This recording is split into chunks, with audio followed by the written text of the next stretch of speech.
Við kíktum á nokkra staði og leyfðum fólki að smakka nýja heilsudrykkinn sem var að koma á markað hér á landi og sjá raunveruleg viðbrögð fólks við drykknum.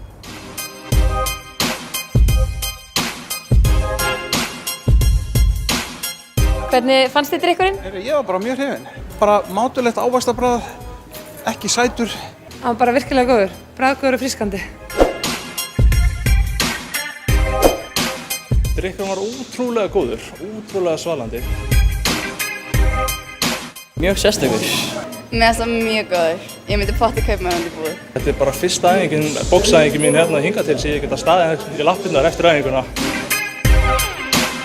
Mér finnst það bara rosalega svalandi og ég fekk góða orku og já, bara mjög gott að drekka svona svalandi á æfingu.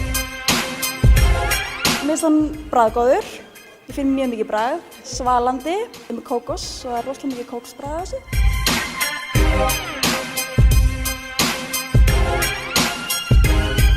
Hvað heldur að sé marga kaloríur í honum? Ég hef nú ekki búin að lesa á umbúðirnar en ég bara... Hvað myndirðu giska? Ég svona giska á kannski 8 kaloríur. 15. Eitthvað svona 15 til 30. Vá, ég veit ekki, örgulega mjög lítið. 10. Rosalega lítið, 5 kaloríur. 5 kaloríur.